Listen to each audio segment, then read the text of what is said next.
Bismillahirrahmanirrahim. Assalamualaikum warahmatullahi wabarakatuh. Pada kesempatan kali ini, kita akan melanjutkan pembahasan materi, yaitu mengenai properti, plant, dan equipment.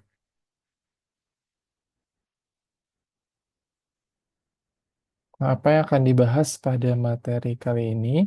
Jadi pada poin 1, kita akan membahas atau menjelaskan terkait ruang lingkup atau definisi dari properti, plant, dan equipment. Lalu biaya-biaya apa saja yang sebetulnya bisa dibebankan kepada biaya perolehan dari properti, plant, dan equipment. Yang kedua adalah kita akan mendiskusikan atau membahas mengenai biaya yang muncul atau biaya bunga yang muncul yang bisa dikapitalisasi. Nah, eh, selama proses perolehan PP ini hingga PP ini siap untuk digunakan. Yang ketiga, kita akan membahas mengenai bagaimana jika PP ini diperoleh. Nah, terus bagaimana nanti ketika PP yang sudah diperoleh ini ada biaya-biaya yang muncul setelah tanggal perolehan. Lalu bagaimana juga kalau misalnya nanti ada pelepasan atau pertukaran aset tetap. Nah, itu. Jadi 5 poin itu yang akan kita bahas hari ini. Nah, kita masuk dulu ke definisi. Nah, secara definisi, apa yang dimaksud dengan PPE? Jadi, kita bisa mengkategorikan di sini PPE didefinisikan sebagai aset yang punya sifat tahan lama, atau kita biasanya diistilahkan atau menggunakan istilah lainnya, yaitu masuk ke kategori fixed asset. Nah, jadi PPE ini, yang masuk ke kategori PPE ini, dia masuk ke kategori fixed asset. Nah, PPE ini apa saja? PPE ini terdiri dari atau apa saja sih yang dimaksud dengan PPE ini? Nah, PPE ini terdiri dari tanah, struktur bangunan, juga peralatan. Kalau kita definisikan lagi, yang dimaksud dengan PPE ini terdiri dari beberapa komponen. Yang pertama adalah properti. Nah, yang dimaksud dengan properti itu struktur bangunan, kantor, pabrik, gudang. Nah, ini masuk ke kategori propertinya. Nah, tanah ini masuk ke kategori plan-nya, dan peralatan, mesin, furnitur, perkakas ini masuk ke kategori equipment-nya. Jadi dikategorikan jadi satu antara plant, property, dan equipment, maka istilah yang digunakan adalah PPE. Nah, yang dimaksud dengan PPE tadi sudah dijelaskan bahwa ini terdiri dari tanah, struktur bangunan, peralatan, tapi tidak semua tanah, tidak semua struktur bangunan, tidak semua peralatan itu bisa dikategorikan sebagai PPE. Nah, ada ketentuannya atau ada prasyaratnya. Apa saja yang menjadi ketentuan? Yang pertama adalah PPE itu mesti digunakan dalam operasi. Jadi highlight-nya atau kata kuncinya adalah itu mesti digunakan dalam operasi dan tidak ditujukan untuk dijual. Jadi misalnya antara ada dua perusahaan. Perusahaan A itu memiliki aset tanah. Tanahnya nantinya akan digunakan untuk gudang perusahaan. Nah, sedangkan perusahaan B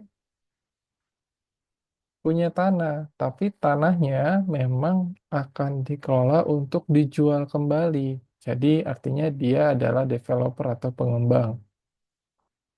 Nah, maka dalam akuntansi perlakuannya berbeda. Tanah pada perusahaan A bisa dikategorikan sebagai PPE, tapi tanah di perusahaan B itu tidak bisa dikategorikan sebagai PPE karena dia ditujukan untuk dijual. Nah, yang kedua adalah bersifat jangka panjang. Jadi pada umumnya tadi sudah dijelaskan bahwa PPE itu masuk kepada fixed asset. Fixed asset ini secara umur ekonomis itu lebih dari 1 tahun. Nah, ketika umur ekonomisnya lebih dari 1 tahun, pada umumnya dia didepresiasikan. Nah, kenapa tidak seluruhnya? Nah, karena tanah itu tidak didepresiasikan, karena tidak mengalami penurunan nilai. Jadi tidak semua kategori aset tetap atau yang masuk ke dalam fixed aset ini didepresiasikan karena memang tanah tidak mengalami penurunan nilai. Dan yang ketiga adalah fisiknya atau asetnya itu harus dikuasai secara substansi atau kepemilikannya itu diakui sepenuhnya. Nah, itu tiga syarat bisa diakui sebagai PPE. Kalau misalnya ternyata mesinnya kita sewa, nah berarti tidak dimiliki secara sepenuhnya atau tidak secara substansi, maka tidak bisa diakui juga sebagai PPE. Nah, karena mesinnya adalah mesin milik orang lain, bukan mesin milik kita. Nah, kita hanya menyewa mesin tersebut. Nah, setelah kita mendefinisikan PPE, sekarang kita membahas soal biaya perolehannya. Nah, apa sih biaya perolehan atau biaya apa saja yang sebenarnya bisa dibebankan atau dimasukkan ke dalam biaya perolehan PPE? Nah, di sini adalah biaya perolehan PPI itu adalah biaya perolehan historis. Artinya, berapa sih jumlah kas yang dikeluarkan, jumlah kas yang perusahaan keluarkan untuk memperoleh suatu aset sampai si aset tersebut berada di lokasi dan sesuai dengan kondisi yang diinginkan. Jadi, sederhananya, biaya perolehan historis ini adalah kas yang kita keluarkan untuk membeli aset sampai si aset itu siap kita gunakan. Artinya kalau kita siap kita gunakan, ya aset itu harus ada di jangkauan kita. Misalnya kalau beli mesinnya, mesinnya harus ada di tempat kita, di gudang kita, atau di kantor kita. Nah, sampai si mesinnya bisa kita operasionalkan. Nah, kalau mesin yang dibeli ternyata rusak, ya berarti kan tidak sesuai dengan kriteria kondisi yang diinginkan. Nah, biaya perolehan ini yang masuk apa aja? Kategorinya yang pertama adalah harga pembelian. Nah, harga pembelian ini termasuk di dalamnya kalau misalnya ada bea masuk, misalnya kita impor gitu ya. Nah, terus ada bea masuk, terus kita ada pajaknya juga misalnya. Tapi ada diskon nih. Nah, maka harga pembeliannya dikurangi dari diskon dagang atau ada rabat misalnya, itu dikurangi itu. Jadi harga pembelian adalah harga pembelian bersih atau kita nyebutnya mungkin net purchase-nya. Nah, yang kedua yang bisa dibebankan pada biaya perolehan adalah biaya-biaya yang dapat diatribusikan secara langsung. Nah, jadi kalau misalnya ada biaya ongkos kirim, biaya freight in, biaya transportasi, nah itu bisa dibebankan pada biaya perolehan atau menambah biaya perolehan. Jadi di sini didefinisikan sebagai biaya untuk membawa aset ke lokasi sesuai dengan kondisi yang diinginkan sampai aset tersebut siap digunakan. Jadi, secara definisi, biaya perolehan itu tidak hanya biaya yang keluar, misalnya ketika kita beli barang atau bukan nilai barang itu saja. Jadi, misalnya nilai barangnya itu adalah 1 juta. Nah, biaya perolehannya bukan hanya 1 juta ini, tapi biaya lain-lain yang kita keluarkan sampai barang itu siap digunakan, maka itu bisa diatribusikan atau dibebankan menambah jadi nilai perolehan. Nah, secara lebih detail akan dibahas di slide selanjutnya biaya-biaya apa saja yang pada umumnya muncul, lalu dibebankan atau menambah harga perolehan dari PPE tersebut. Nah, kalau tadi adalah soal biaya perolehan, yang sekarang adalah penilaian. Bagaimana akuntansi menilai PPE. Jadi ada dua metode. Yang pertama adalah cost method. Yang kedua adalah fair value method. Atau kita juga bisa menggunakan evaluasi jika memang perusahaan akan menilai kembali nilai aset tersebut tuh berapa. Nah, biaya perolehan apa saja yang sebetulnya bisa dibebankan pada biaya perolehan, misalnya kita ngambil contoh adalah tanah atau plan. Yang pertama adalah harga pembelian itu sendiri. Jadi harga pembelian sudah pasti masuk kepada biaya perolehan. Yang kedua, misalnya ada biaya pengurusan, misalnya hak kepemilikan atas tanah, misalnya balik nama gitu ya. Terus kita mengurus ke akta notaris, terus Badan Pertanahan Nasional untuk pendaftaran registrasi tanahnya. Nah, kalau misalnya ternyata tanah tersebut perlu diberikan treatment tertentu sampai tanah itu bisa digunakan sebagaimana mestinya, misalnya perlu diuruk, terus juga perlu ada pembersihan, misalnya ada rumput-rumput liar gitu dan sebagainya. Nah, biaya-biaya yang muncul itu juga bisa dibebankan pada biaya perolehan. Nah, kalau misalnya tanah itu merupakan tanah yang digadaikan terlebih dahulu, maka ketika kita membeli atau melunasi hak gadainya, atau misalnya tanah tersebut merupakan sitaan, nah kita bisa membebankan biaya pembayaran gadai atau sitaan tersebut pada biaya perolehan. Yang terakhir adalah kalau misalnya kita memperbaiki bagian dari tanah tersebut, tapi yang umurnya tidak terbatas, itu bisa dibebankan pada biaya perolehan tanah. Nah, ini di sini didefinisikan sebagai umur tidak terbatas, maksudnya itu diperbaiki tapi tidak akan dirubah kembali atau tidak merubah secara fungsional tanah itu. Nanti akan dibahas di slide selanjutnya.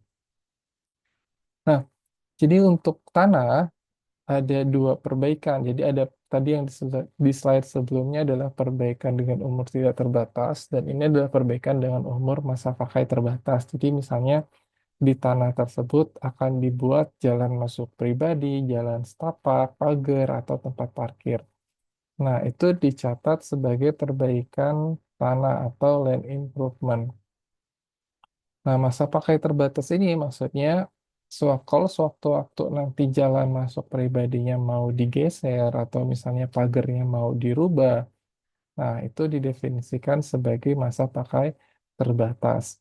Nah, terus kalau misalnya tanah itu dibeli tapi dengan tujuan untuk dijual kembali karena kita punya spekulasi, misalnya oh ini saya beli tanah di daerah yang memang nantinya akan dibuat proyek strategis nasional atau misalnya saya beli tanah yang nantinya tanah ini akan dibuat jalan tol. Nah, maka tanah tersebut tidak bisa diklasifikasikan sebagai PPE tapi diperlakukan sebagai investasi.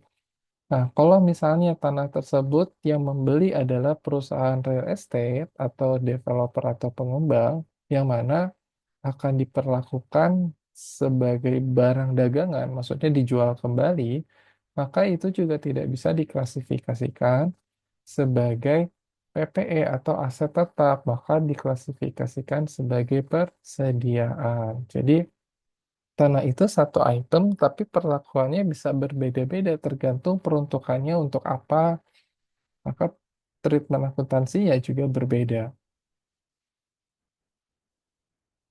Nah, yang selanjutnya adalah biaya perolehan bangunan. Nah, biaya perolehan bangunan ini mana saja biaya yang masuk dalam biaya perolehan bangunan, mulai dari biaya bahan baku, material, terus juga biaya upah, labor, biaya overhead. Nah, jadi definisinya biaya perolehan bangunan ini mencakup semua pengeluaran yang berhubungan langsung dengan akuisisi atau konstruksi. Nah, di sini ada dua istilah, akuisisi atau konstruksi, karena yang namanya perolehan bangunan itu sebetulnya ada dua cara. Kita bisa beli jadi. Nah, beli jadi ini maka istilah yang dipakai adalah akuisisi atau kita bisa membangun sendiri.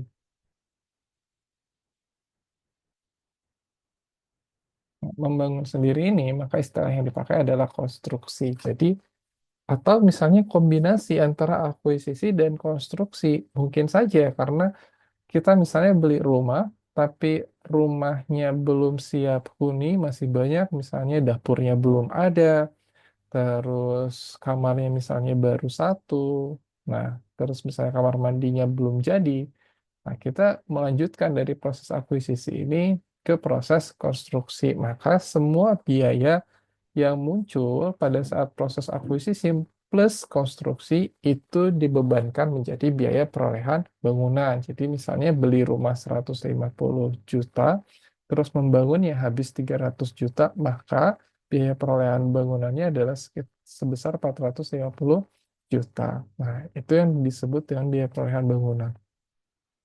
Nah, biaya perolehan bangunan ini yang bisa dibebankan termasuk biaya apa aja? Tadi biaya raw materialnya atau bahan bakunya, ya semen, ya paku, misalnya batu bata, dan sebagainya. Terus kalau misalnya ada tukang yang mengerjakannya atau pekerja, maka biaya upah pekerjanya juga dibebankan. Terus ada biaya overhead, ini ada biaya makan tukang, terus juga ada listrik yang keluar, biaya air yang keluar. Nah, selama proses konstruksi itu juga bisa dibebankan ke biaya perolehan bangunan. Nah, termasuk kalau misalnya bangunan tersebut kita hmm, misalnya sewa jasa atau kita pakai jasa arsitek misalnya. Nah, terus ada biaya-biaya izin yang keluar, misalnya izin kebisingan lingkungan ketika misalnya proses konstruksi. Nah, itu juga bisa dibebankan pada biaya perolehan bangunan.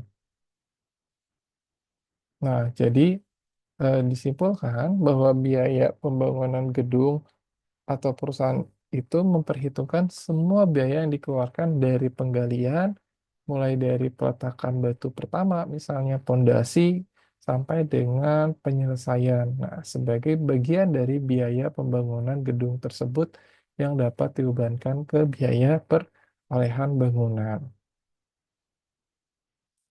Nah, kalau peralatan, nah peralatan ini apa aja yang bisa dibebankan ke biaya perolehan peralatan? Yang pertama adalah harga pembelian, sudah pasti. Yang kedua adalah ongkos angkut, misalnya, dan biaya penanganan. Nah, ini misalnya untuk alat-alat mesin, biasa mesin-mesin yang besar, nah perlu dibawa atau diangkut ke mobil, misalnya harus penanganan tertentu. Nah, itu biaya-biaya yang muncul itu bisa dibebankan. Terus kalau misalnya ada asuransinya selama proses pengiriman itu juga bisa dibebankan. Nah, atau misalnya ini untuk mesin-mesin yang dia perlu pondasi tertentu, jadi nggak bisa langsung tiba mesin tiba di tempat terus langsung disimpan gitu aja. Nah, misalnya perlu ada pembuatan pondasinya, pondasi mesinnya, terus misalnya perlu ada perakitan pemasangan item-item spare part mesinnya sampai ke biaya uji cobanya. Nah, ini adalah salah satu soal. Jadi, ini soal mengklasifikasikan. Jadi, misalnya ada uang nih yang dipinjam untuk bayar kontraktor bangunan. Nah, uang yang dipinjamnya adalah hutang wesel, maka masuk ke notes payable. Terus ada pembayaran dari konstruksi hasil wesel, ini masuk ke building. Nah, ini nanti teman-teman silakan dibaca aja di slide-nya. Untuk masing-masing deskripsi biaya itu masuknya ke kategori apa?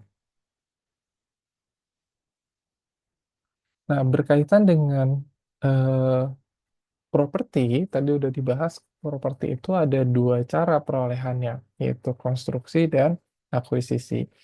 Nah, properti yang konstruksi itu pasti lebih kompleks pencatatannya dibandingkan dengan properti yang sudah siap pakai, artinya adalah properti yang didapat dengan cara akuisisi.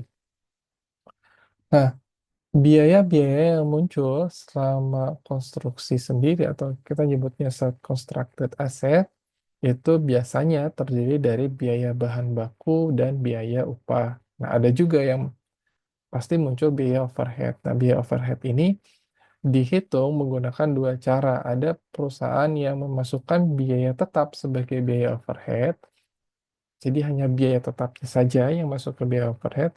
Ada juga yang memasukkan sebagian dari seluruh overhead ke dalam proses konstruksi. Jadi mau itu biaya fix, mau itu biaya variabel, nah sebagiannya masuk ke biaya overhead. Nah, biasanya yang digunakan oleh banyak perusahaan adalah metode nomor 2. Nah, biaya bunga yang muncul selama proses konstruksi ini dengan asumsi bahwa proses konstruksi yang dijalankan itu dia sumber pendanaannya dari perbankan. Nah, ini materi yang kedua. bagaimana kalau misalnya sumber pendanaannya bukan dari perbankan ya berarti nggak akan muncul bunga, nggak akan muncul bunga kewajiban kita mengembalikan ke perbankan, maka seperti biasa aja. Tapi bagaimana kalau misalnya selama proses konstruksi, biaya yang muncul adalah kita meminjam ke bank, lalu ketika kita pinjam ke bank, maka akan muncul dua kewajiban, yaitu melunasi kewajiban pokoknya atau nilai pokok pinjamannya, plus kita melunasi bunga atas pinjaman kita. Nah, bunga yang muncul dari pendanaan perbankan tadi, dari hutang tadi, apakah bisa dikapitalisasi? Maksudnya, apakah bisa menambah nilai perolehan aset atau tidak? Nah, ada tiga pendekatan sebetulnya. Jadi, untuk pinjaman yang digunakan dalam pembiayaan konstruksi itu yang pertama, eh, tanpa bunga selama konstruksi. Jadi, bunganya itu tidak diakui. Nah, bunganya itu tidak diakui sebagai eh, untuk meningkatkan aset atau menambah kapitalisasi aset. Nah, ada juga yang semua bunga itu eh, meningkatkan kapitalisasi aset. Jadi, semua bunga yang muncul itu dibebankan pada aset.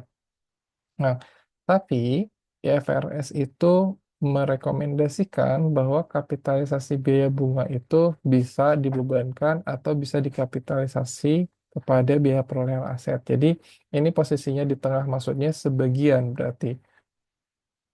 Sebagian dari bunga yang muncul atas pinjaman tadi bisa dikapitalisasi pada biaya perolehan aset. Nah, itu yang akan dibahas.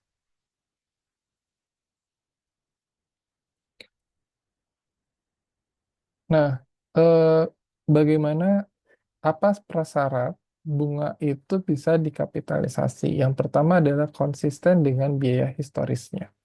Dan yang kedua adalah kapitalisasi ini mempertimbangkan tiga hal, jadi ada tiga prasyarat. Yang pertama adalah aset memenuhi syarat kapitalisasi. Kita akan bahas di slide selanjutnya apa saja sih syarat kapitalisasi aset. Yang kedua adalah ada periodenya, ada waktu kapitalisasi.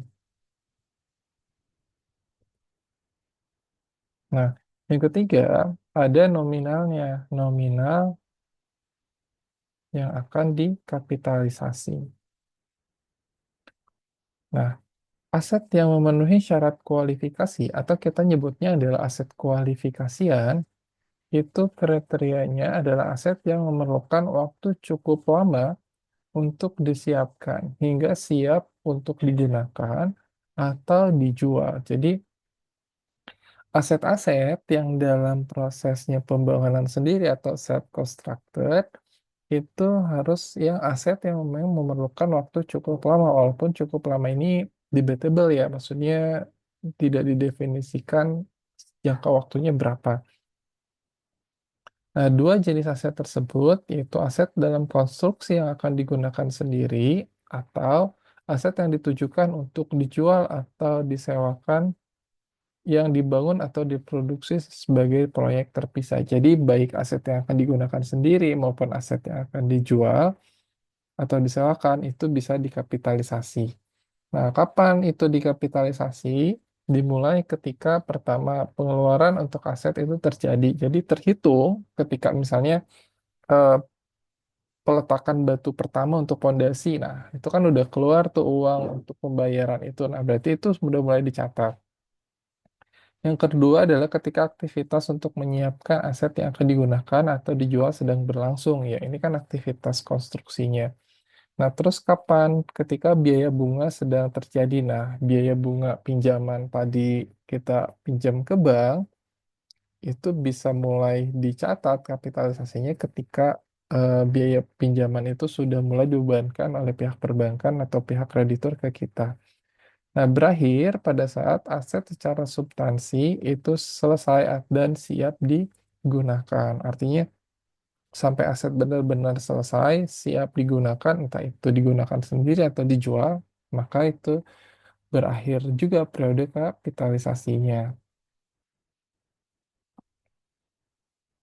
Nah, Berapa nominal yang bisa dikapitalisasi? Jumlah kapitalisasi itu lebih kecil dari biaya bunga aktual yang terjadi. Jadi, mana yang lebih kecil antara jumlah kapitalisasi dengan bunga aktual? Kalau misalnya bunga aktualnya lebih kecil, maka dipakai bunga aktual. Tapi kalau misalnya jumlah kapitalisasi bunga yang lebih kecil, maka jumlah kapitalisasi yang dipakainya. Nah, terus yang kedua adalah avoidance interestnya atau bunga yang dapat dihindari. Nah, bunga yang dapat dihindari artinya kalau misalnya berapa sih bunga yang muncul ketika perusahaan sebetulnya tidak perlu berhutang atau tidak perlu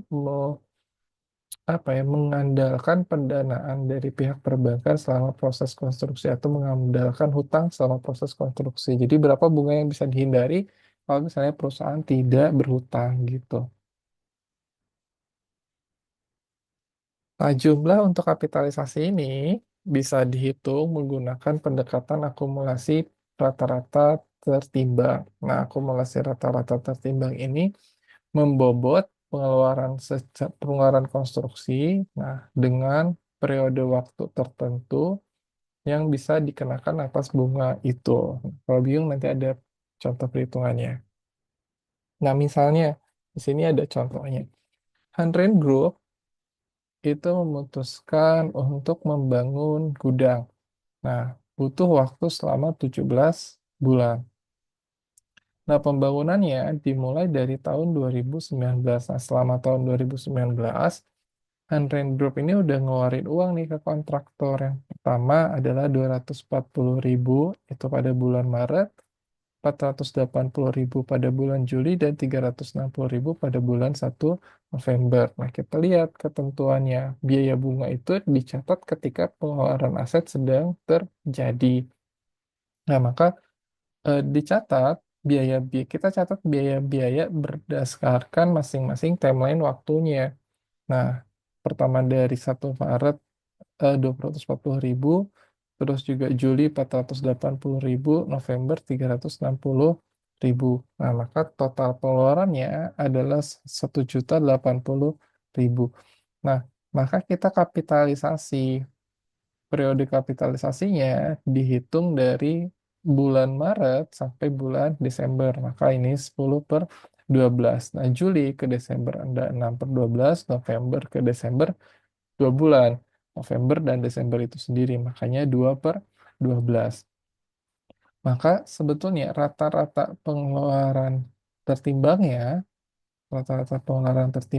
itu sebesar 500.000. Nah, tapi belum selesai di sini.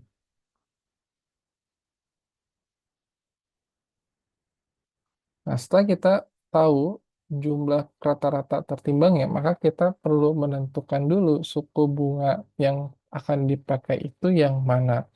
Nah, memilih suku bunga yang tepat itu untuk bagian akumulasi pengeluaran rata-rata tertimbang yang kurang dari atau sama dengan jumlah yang dipinjam, maka yang digunakan adalah bunga yang timbul dari pinjaman tersebut. Jadi, kalau misalnya nanti bunga rata-rata tertimbangnya berapa, bunga pinjamannya berapa, mana yang lebih besar antara dua itu. Nah, untuk bagian akumulasi pengeluaran rata-rata tertimbang yang lebih besar daripada utang untuk biaya pembangunan aset, maka digunakan rata-rata tertimbang. Nah, ini yang nanti ada contoh lebih komprehensif di slide selanjutnya. Nah, suku bunga. Misalnya di sini suku bunga kapitalisasinya itu berikut adalah contoh perhitungan tingkat kapitalisasi suku bunga rata-rata tertimbang untuk hutang yang lebih besar daripada jumlah yang dikeluarkan untuk membiayai pembangunan aset. Nah, jadi di sini ceritanya ada pinjaman. Pinjaman itu masing-masing beda tenornya, beda tenor pengembaliannya, beda persentasinya, beda nominalnya. Jadi eh, di sini terdiri dari 3 jenis pinjaman. Yang pertama adalah 12%, jatuh temponya 2 tahun, nilai pokoknya adalah 600.000, maka pinjamannya adalah 72.000 dari 600.000 dikali 12%, maka bunganya adalah 72.000. Nah, terus yang ini adalah 2 juta, bunganya adalah 9%, maka di sini bunga yang dikenakannya adalah 180.000. Nah, maka kita hitung, karena kita nggak bisa pakai rata-rata biasa, karena nominalnya beda, karena pertama bunganya beda, nggak bisa tinggal dibagi tiga aja, Pak. Nah, ini nggak bisa. Terus yang kedua adalah waktu jangka waktu jatuh temponya juga beda. Jadi kita pakai rata-rata tertimbang berapa jumlah pokoknya. Di sini pokoknya adalah 7.600.000. Terus berapa sih bunganya? Bunganya adalah 627.000. Maka kita bagi total bunga dibagi total pokok. Maka bunga yang dipakai rata-rata, bunga yang muncul adalah bunga rata-rata tertimbang atau 8,25%.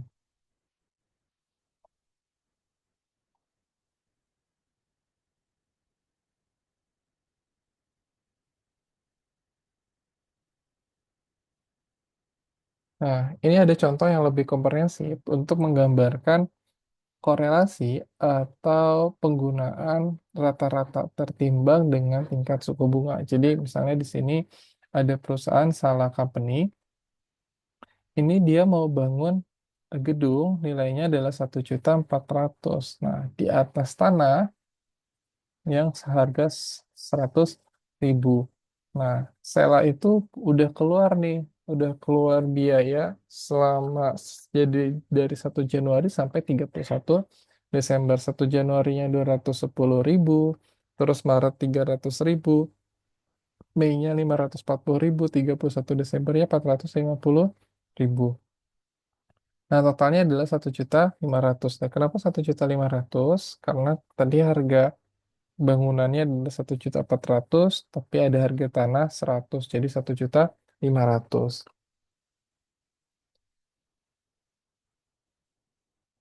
Nah, selesai itu di tanggal 31 Desember 2019. Nah, Sela ini untuk membangun rumah atau gedung tersebut, dia punya hutang atau dia pakai hutang. Nah, hutangnya adalah yang pertama, hutangnya yang spesifik yang dipakai untuk konstruksi adalah yang ini, specific construction debt adalah 15%, jatuh temponya adalah 3 tahun. Nah, 3 tahun itu dari 2018, berarti sampai 3 tahun berikutnya itu baru jatuh temponya. Nominalnya adalah 750.000. Nah, ada hutang lain-lain. Nah, di sini kan tadi total biaya yang muncul adalah 1.500.000. Nah, 1.500.000 berarti 750-nya dari yang bunga 15%. Nah, pertanyaan berikutnya adalah 750 sisanya itu didanai oleh hutang yang mana? Nah, di sini tidak spesifik dijelaskan. Yang dijelaskan adalah bahwa ada hutang lain-lain yang nominalnya adalah 10% dan 12%. Nah, yang pertama adalah not payable, yang kedua adalah hutang obligasi. Ada hutang wesel, ada hutang obligasi. Nilainya 550 dengan 600. Nah, dari 550 dan 600 ini nggak jelas komposisinya berapa dan berapa sampai 750. Nah, itu yang mesti kita hitung. Berapa sih rata-rata tertimbang akumulasi pengeluaran untuk tahun 2019. Nah, maka kita hitung dulu eh, pengeluaran rata-rata akumulasi tertimbang untuk pengeluarannya berapa.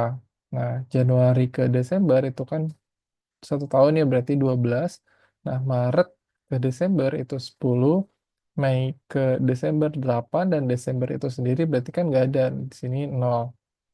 Maka sebetulnya pengeluaran rata-rata tertimbangnya adalah 820.000. Nah, rata-rata tertimbang ini yang nantinya akan digunakan untuk menghitung berapa sih bunga yang bisa dikapitalisasi begitu. Jadi tidak dihitung keseluruhan, tapi dihitung dalam periode 1 tahun. Makanya di sini dikalinya adalah kapitalisasi periodenya adalah untuk tahun berjalan atau di tahun 2019.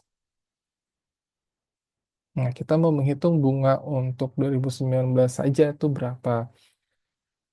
Nah, Maka kita dapat 820. 820 ini berarti kan 750-nya itu didanai oleh yang 15%. Nah, ini kan 750-nya didanai oleh 15% pengeluarannya. Nah, berarti sisanya 70, oh sorry, 70 ribunya itu kita nggak tahu karena 70 ribunya didanai oleh other debt ini. Maka itu yang mesti dihitung. Berarti kita hitung dulu 750 ribu dikali 15%. Yang ini dikali 15%. Yang spesifik debt. Maka kita dapat 112.500. Nah, untuk yang ini, karena ada dua bunga, maka kita pakai rata-rata tertimbang. Kita jumlahin dulu ini. Jumlahin dulu prinsipalnya, jumlahin pokoknya. Nanti baru jumlahin bunganya. Nanti rumusnya adalah bunga dibagi pokok. Nah, maka kita dapat di sini pokoknya adalah 1.150.000, bunganya adalah 127.000. Berarti kapitalisasi rate-nya, rata-rata tertimbang bunganya adalah 11,4%. Nah, 11,4% ini kita masuk ke sini. Kita hitung 70.000 dikali 11,4%. Maka kita dapat 7.728. Nah, kita jumlahkan. Maka kita dapat avoidable interest-nya yaitu 120.208. Nah, artinya avoidable interest ini berarti kalau misalnya perusahaan memutuskan untuk tidak menggunakan hutang sebagai sumber pendanaan, maka ada bunga yang bisa hilang dari beban bunga sebesar 100 atau ada bunga yang tidak perlu dibayarkan sebesar 120.228. Nah, buat lihat berapa bunga aktualnya, kita hitung lagi. Nah, kita lihat. Tadi bunganya kan ada tiga, ada pendanaannya ada tiga ya sumbernya. Nah, 750.000 dikali 15%, terus 550.000 dikali 10%. Ini yang soal ini tadi 10% dan 12%. Nah, maka total bunga yang mesti dibayarkan di tahun 2019 itu adalah 239.500. Nah, tinggal dilihat mana yang lebih rendah antara bunga aktual dengan avoidable interest. Nah, avoidable interestnya adalah 120, maka yang lebih rendah adalah 120. Maka yang dicatat dikapitalisasi ke menambah biaya perolehan adalah yang sebesar 120.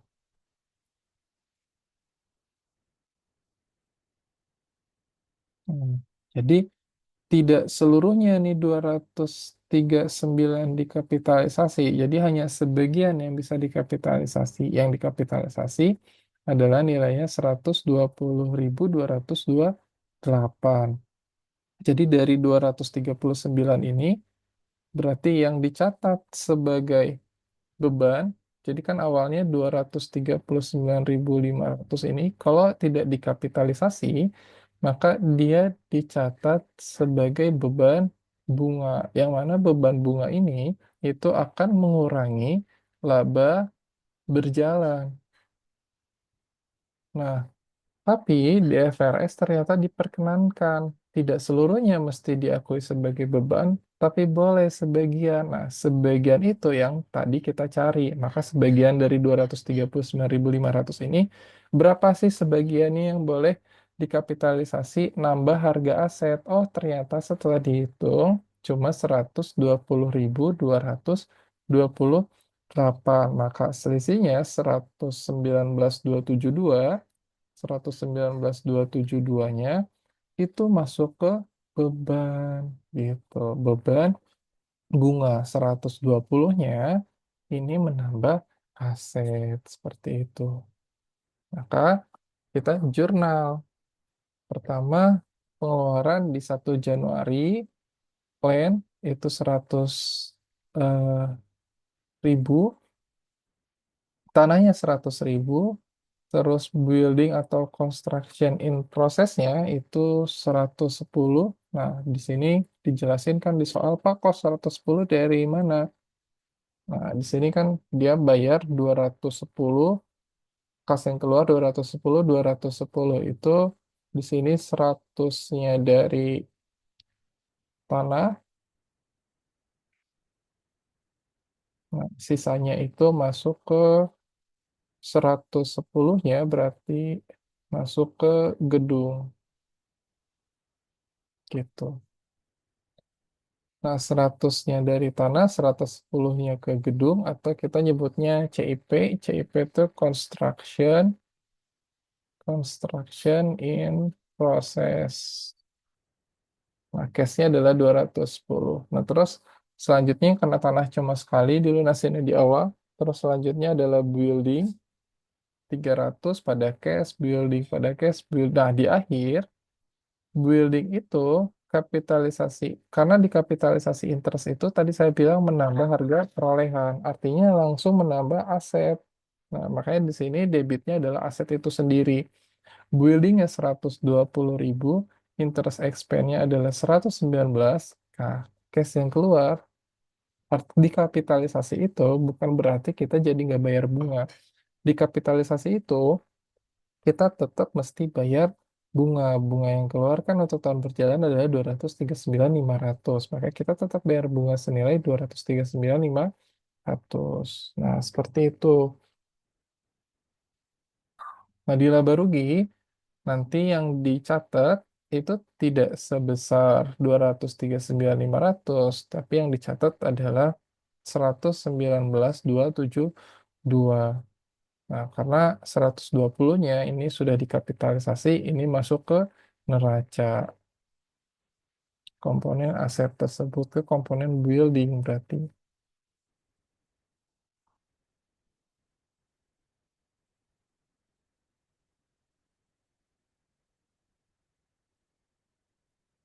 Nah, kalau misalnya biaya bunga yang muncul selama proses konstruksi. Jika tanah dibeli sebagai lokasi untuk suatu struktur bangunan, maka biaya bunga yang dikapitalisasi selama periode konstruksi adalah bagian dari biaya bangunan, bukan masuk ke dalam tanah. Tadi udah dijelasin. Kalau misalnya ada biaya yang dikeluarkan untuk konstruksi bangunan nih, untuk bikin bangunan. Nah, nanti biaya bunganya tidak lantas menambah harga tanahnya, tapi menambah harga bangunannya. Karena kan tujuannya adalah untuk membangun bangunan, bukan untuk menyiapkan tanahnya. Nah, tapi kalau misalnya kita pinjam ke bank gitu ya, untuk mengembangkan tanahnya, tujuannya untuk penjualan kapling, maka biaya tersebut nambah ke biaya perolehan tanah. Nah, ini sih. Jadi, eh, pinjaman yang muncul, bunga yang muncul atas pinjaman, itu tujuannya untuk apa? Untuk menyiapkan tanah itu nantinya disiapkan untuk jadi bangunan atau tanah itu nantinya disiapkan untuk coupling. Kalau misalnya tanah disiapkan untuk coupling, maka kapitalisasi aset yang tadi, yang 119.000 tadi misalnya, itu menambah biaya perolehan tanah. Tapi kalau misalnya pendanaan itu untuk menyiapkan sampai si bangunan siap huni atau siap jual, nah itu masuk ke biaya kapitalisasi bangunan, bukan ke tanahnya. Gitu. Nah, pendapatan bunga itu tidak bisa di set off atau saling hapus. Saling hapus tuh misalnya pendapatannya 100, eh, biaya bunganya 50. Nah, nanti jadi biaya bunganya sisa 50. Nah, itu nggak bisa di set off kecuali dari pinjaman tertentu.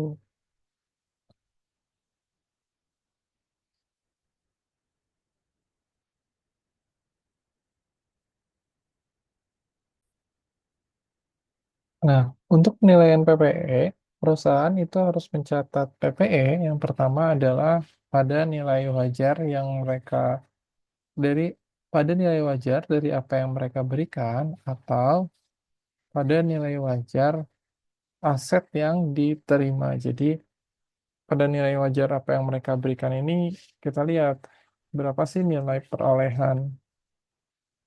perolehan asetnya. kita beli di harga berapa gitu ya. Nah, atau pada nilai wajar aset mana? Nilai wajar aset yang diterima. Nah, di antara kedua ini, mana nih yang paling jelas buktinya? Nah, maka itu yang dijadikan nilai yang dicatat sebagai nilai perolehannya. Nah, penilaian PPE ini, kalau misalnya ada potongan atau pembayaran, nah itu pasti mengurangi nilai PPE. Nah, terus ada kontrak pembayaran ditangguhkan, terus juga misalnya ada pembelian yang lamsam. Jadi misalnya pembelian lamsam itu ada aset yang dijual secara kelompok gitu ya. Jadi misalnya ada perusahaan yang udah mau bangkrut terus ngejual mesin A, B, C, D, ya udah dijual misalnya totalnya 1 miliar. Nah, itu berarti kan total lamsam. Kita nggak tahu nih satu-satu nilai asetnya eh, dihargai berapa misalnya. Nah, tinggal dilihat apa nilai wajar yang jelas itu nilai wajar yang diberikan atau nilai wajar aset yang diterima. Kalau misalnya yang paling jelas adalah nilai wajar aset yang diterima, berarti dicatat sebagai sebesar nilai wajar aset yang diterima.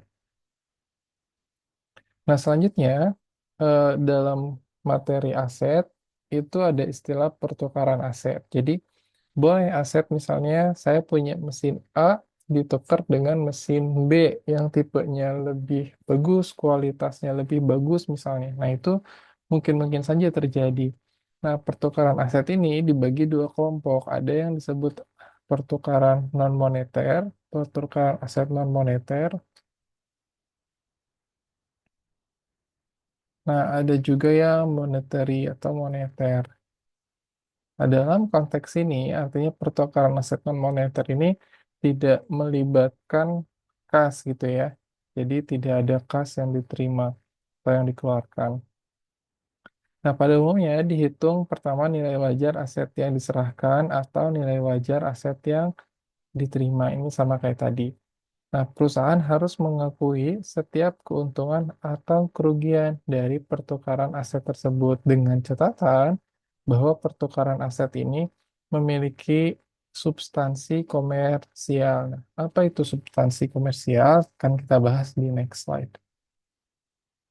Nah, substansi komersial ini adalah jika arus kas masa depan berubah akibat dari transaksi tersebut, artinya dari pertukaran tersebut.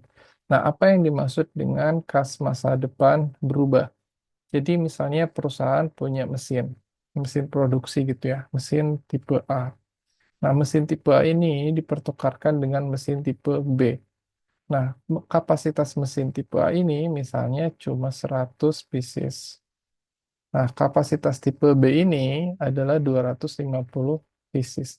Artinya ada peningkatan kapasitas produksi. Nah, kapasitas produksi yang berubah itu punya konsekuensi peningkatan pendapatan bagi perusahaan. Nah, artinya di masa yang akan datang, perusahaan kalau misalnya pakai eh, mesin yang baru yang dipertukarkan, ya arus kasnya jadi berubah gitu ya, jadi bertambah. Nah, itulah yang disebut memiliki substansi komersial. Jadi substansi komersial ini, apakah ketika aset itu dipertukarkan, eh, ada kemungkinan kasnya bertambah atau tidak. Nah, bisa jadi bertambah atau bisa jadi berkurang. Tapi saya rasa kalau misalnya aset ditukar kan kita nggak mungkin nuker aset ke aset yang lebih jelek gitu ya. Pasti ditukar ke aset yang menurut kita itu punya fungsi ekonomis lebih baik dibandingkan aset sebelumnya.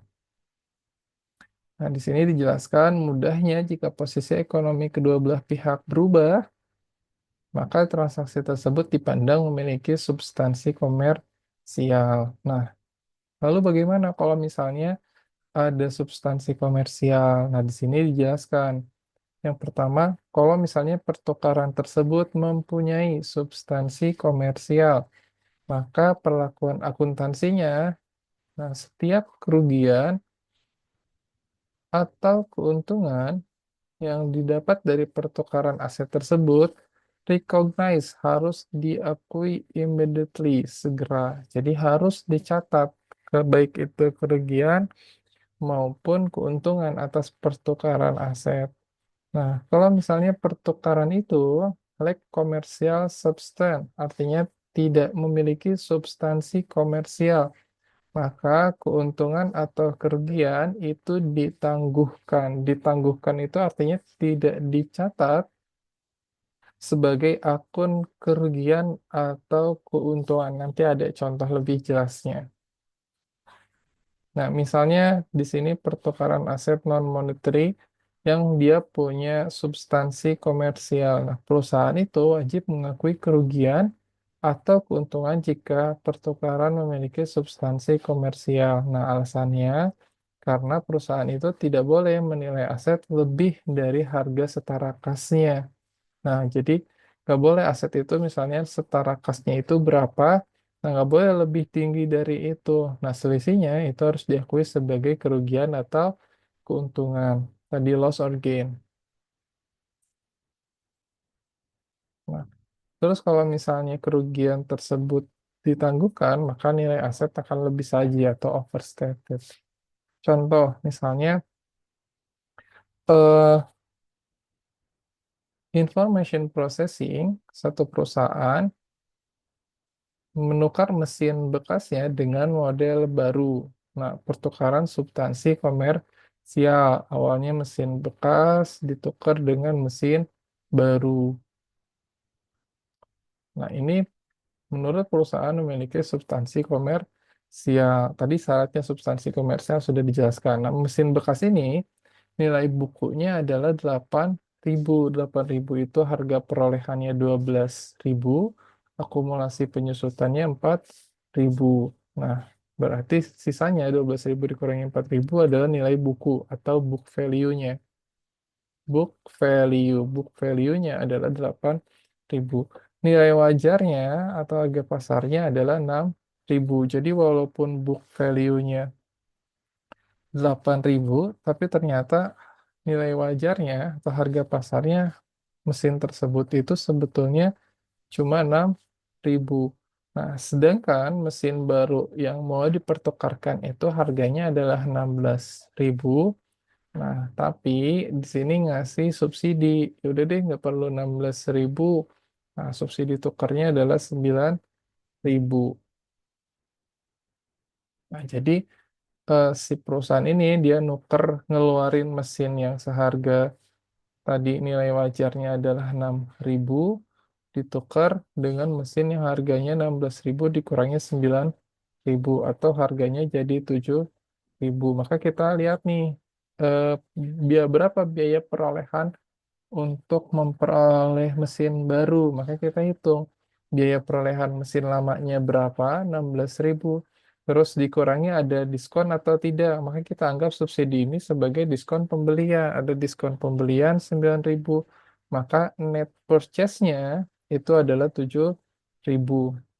Nah, jika kenapa ini istilahnya cash payment due, padahal di sini adalah non moneter. Nah, ini diasumsikan kalau misalnya dibayar cash, dia punya utang atau cash yang masih harus dibayar itu sebesar 7.000. Nah, ini ditukar dengan mesin baru seharga 6.000, jadi total yang mesti harus dibayar atau biaya perolehannya adalah sebesar 13.000. Nah, maka jurnalnya sama mesin barunya 13.000. Lalu tadi kan mesin lamanya di jurnal lagi, mesin lamanya tadi biaya perolehannya. Ini equipment new modelnya 13.000. Nah, akumulasi depresiasi itu kan saldo normalnya di kredit. Jadi ketika dia dihapuskan, ditukar itu artinya dilepaskan, dilepas maka dihapuskan, itu jadi debit. Di sini 4.000. Nah, kita lihat nilai mesinnya adalah harga bukunya itu 8.000, mesin bekasnya 8.000, terus nilai wajarnya adalah 6.000. Nah, dari pertukaran ini ternyata cuma dihargai nilai mesin lamanya cuma 6.000. Artinya dia untung atau rugi? Nah, dia rugi. Ruginya berapa? Rugi 2.000. Jadi kalau lihat untung atau rugi, kita membandingkan antara sini untung atau rugi. Untung atau rugi, kita membandingkan antara nilai buku, astagfirullah, sebentar,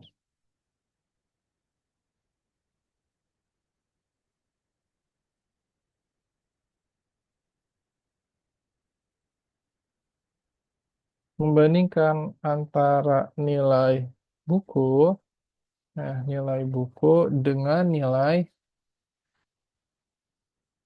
wajar.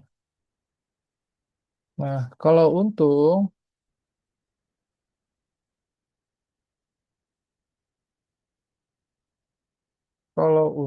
nilai bukunya atau nilai kita patokannya nilai wajar. Kalau untung, nilai wajarnya harus lebih besar daripada nilai buku atau kita nyebutnya NB. Kalau rugi, ini berarti untung. Kalau rugi, berarti nilai wajarnya itu sorry, nilai wajar lebih besar daripada nilai buku. Kalau misalnya rugi, berarti nilai wajar lebih kecil daripada nilai buku. Nah, itu. Jadi untuk kasus yang ini, tadi nilai wajarnya adalah 6.000, nilai bukunya harusnya 8.000 nih.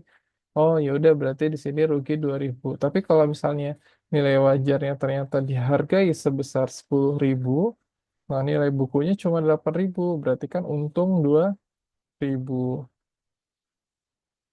Nah, di sini rugi itu diakui di saldo debit. Loss on disposal equipment, jadi kerugian atas pelepasan aset perlengkapan. Equipment yang old ini yang new, ini yang old lama. Nah, terus di sini equipment ini equipment yang old pada cash. Nah, cash ini atau piutang lah, karena ini kan non moneter, piutang 7.000.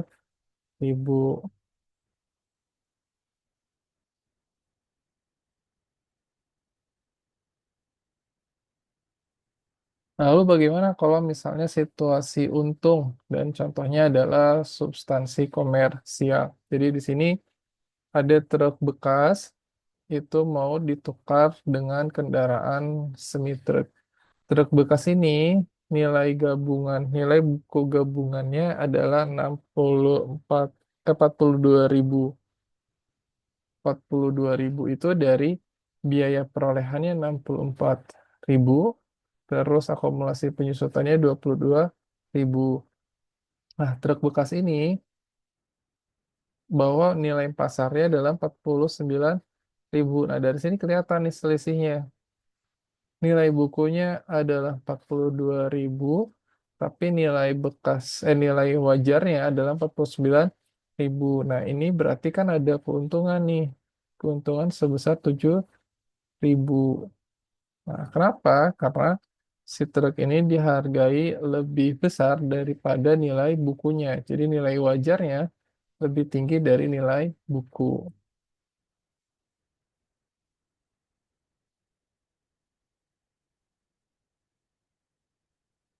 Nah, selanjutnya uang tunai yang harus dibayarkan. Jadi ada nih tetap ada uang tunai yang harus dibayarkan itu sebesar 11.000. Nah, di sini berarti tadi nilai wajar 49.000, terus 11.000 berarti biaya perolehan truknya, semi truknya itu sebesar 60.000. Lalu bagaimana jurnalnya? Nah, jurnalnya berarti kita dapat semi truk 60.000, lalu akumulasi depresiasinya 22.000. Nah, truk use ini adalah truk yang lama, itu 64.000 tadi. Nah, ada untung 7.000, terus kas yang dikeluarkan adalah sebesar 11.000.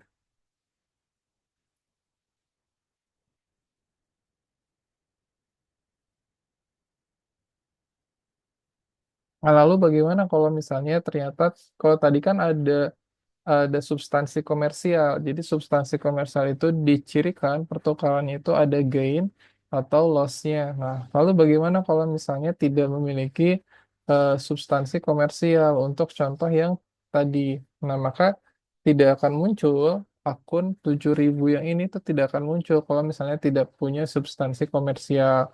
Nah, jadi akan mengurangi nilai perolehan dari truknya. Truk itu kan tadi 60.000, tapi kalau misalnya tidak ada substansi komersial, maka dikurangi 7.000, maka nilainya jadi 53.000. Jadi ini bukan 60.000, ini jadi 53.000, sedangkan sisanya sama. Jadi istilah yang digunakannya adalah eh, pendapatan atau untung yang ditangguhkan sebesar 7.000. Nah, itu langsung mengurangi basis perhitungan atau biaya perolehan dari semi truknya. Nah, seperti itu.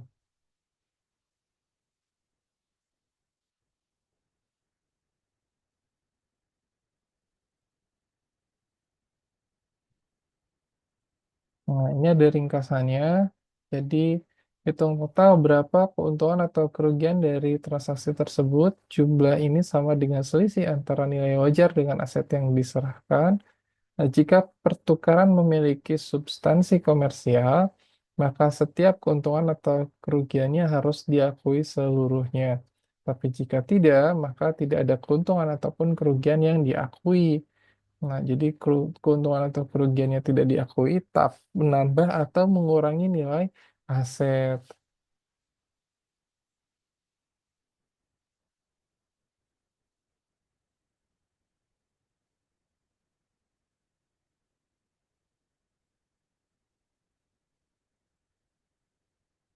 Nah, selanjutnya kita akan membahas soal biaya-biaya yang muncul setelah tanggal perolehan.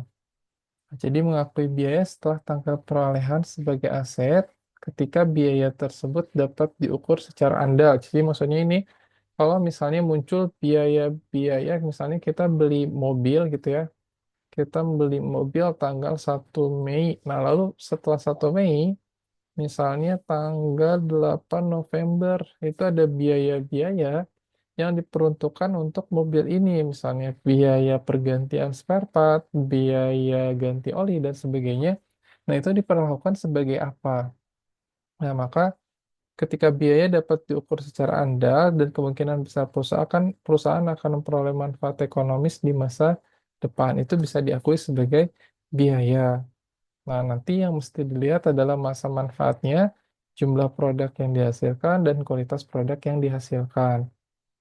Nah, biasanya biaya-biaya yang muncul itu dikategorikan sebagai yang pertama, misalnya penambahan nih, sorry, penambahan atau addition. Misalnya menambah atau memperluas aset yang ada. Jadi kalau perusahaan tambang, asetnya adalah tambang, misalnya awalnya luasnya 2 hektar, tambah jadi 10 hektar gitu ya. Nah, terus misalnya perbaikan atau penggantian aset, jadi penggantian aset yang lebih baik atau serupa terhadap aset yang sama. Contohnya tadi kita pertukaran aset, jadi aset yang ada ditukar dengan aset yang baru. Terus pengaturan kembali, memindahkan satu aset ke lokasi aset yang lain. Terus misalnya ada perbaikan. Nah, ini perbaikan ini digunakan atau biaya ini muncul untuk memelihara kondisi aset yang lama. Nah, lalu bagaimana perlakuannya terhadap keempat kriteria atau keempat kategori biaya tersebut? Nah, untuk penambahan, kalau misalnya biayanya adalah berkaitan dengan penambahan, maka perlakuan akuntansinya adalah capitalized cost of addition to asset account. Jadi dikapitalisasi terhadap nilai aset. Jadi misalnya awalnya nilai tanahnya 1 miliar, terus ada penambahan, nah itu menambah harga perolehan tanah, jadi bukan 1 miliar. Nah, berapa biaya yang keluar untuk penambahan ini, itu menambah harga perolehan tanah. Misalnya biaya yang keluarnya adalah 5 miliar, nah berarti harga tanah yang baru itu adalah 6 miliar. Terus kalau misalnya improvement atau replacement pergantian, nah, di sini remove cost and accumulated depreciation of asset. Nah, Kalau misalnya ini sama kayak tadi pertukaran aset. Kalau misalnya ada gain or loss, terus ada substansi komersil, maka gain or loss-nya diakui sebagai pendapatan atau kerugian pertukaran atau pelepasan aset. Nah, lalu kalau misalnya tidak ada, tidak ada substansi komersil, maka dikapitalisasi, entah itu menambah atau mengurangi nilai perolehan aset. Nah, kalau rearrangement sama reorganization itu diakui sebagai expenses atau beban gitu. Dan sedangkan perbaikan ini dibagi dua. Kalau misalnya perbaikan untuk PPE ini adalah sifatnya ordinary atau sehari-hari, misalnya ganti oli, tambah pelumas, dan sebagainya, nah itu diakui sebagai beban perbaikan, dicatat ketika terjadi perbaikan. Nah, tapi kalau misalnya perbaikannya major itu misalnya general overhaul, ganti blok mesin. Nah, itu biayanya bisa dikapitalisasi. Dikapitalisasi menambah biaya perolehan aset. Nah, jadi itu kriteria-kriteria tergantung biayanya untuk apa dan konsekuensinya apa. Maka perlakuan akuntansinya berbeda. Nah, lalu selanjutnya kita akan membahas soal pelepasan PPE ini. Nah, PPE ini bisa dilepaskan baik secara sukarela atau terjadi hal-hal tertentu, misalnya karena dijual, ditukar, dikonversi paksa, atau misalnya ditinggalkan. Nah, depresiasi itu tetap harus dicatat sampai dengan tanggal pelepasan. Jadi baru dihapus setelah ada kejadian atau tanggal pelepasan. Jadi misalnya di sini eh ini sorry ini salah bukan 9 tahun, ini 15 tahun. Jadi 18 dibagi 15 tarifnya adalah kalau pakai tarif garis lurus adalah 1.200. Nah, di sini perusahaan menjual pada pertengahan tahun ke-10. Jadi penyusutan per tahunnya itu kan 1.200 ya. 1.200. Nah, ini di tahun ke-10 tapi pertengahannya belum di tahun ke-10-nya. Kalau di tahun ke-10 berarti kan depreciation expense-nya full 1.200. Tapi ini pertengahannya. Nah, pertengahannya misalnya bulan Juni gitu ya. Nah, makanya di sini ketika dilepaskan di tahun 10, kita masih menjurnal, tapi baru sebagian depreciation expense 1.200 dikali setengahnya gitu ya. Setengahnya karena satu tahunnya udah 1.200, maka kita dapat 600 depreciation expense pada akumulasi depresiasi. Nah, jurnal depresiasi seperti biasa. Nah, ketika dijual, maka dijual tadi ceritanya kita dapat harga 7.000. Ketika dijual 7.000, nah, dijual 7.000, kita mendebit akumulasi depresiasinya, sebentar.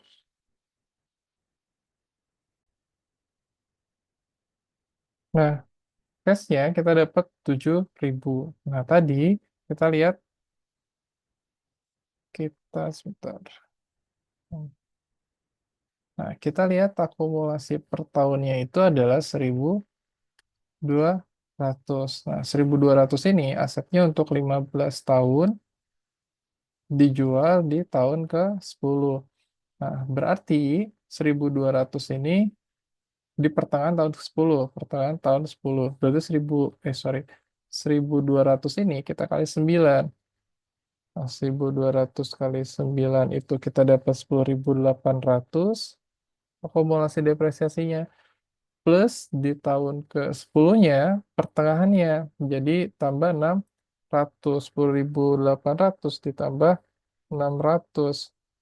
Nah, kita dapat jadi angka 11.400. Maka kita masuk ke akumulasi depresiasinya. Nah, akumulasi depresiasinya 11.400, nilai perolehannya NP-nya atau nilai perolehannya adalah 18.000. Berapa nilai bukunya? Berarti 18.000 dikurangi 11.400. 100, maka nilai bukunya adalah 6.600. Nah, di sini dihargai 7.000. Nah, padahal nilai bukunya 6.600, berarti ada untung dong. Untung sebesar berapa? Untung sebesar selisihnya. 7.000 dikurangi 6.600. Maka selisihnya adalah 400. 400-nya diakui sebagai gain. Nah, seperti itu untuk jurnal pelepasan aset. Nah, ada juga aset yang terkadang terkonversi secara paksa. Jadi misalnya asetnya kebakaran, kecurian, atau banjir, atau hal-hal lainnya yang sifatnya tidak bisa diprediksi. Nah, perusahaan itu harus melaporkan perbedaan antara jumlah yang dipulihkan dengan nilai keuntungan atau kerugiannya. Nah, misalnya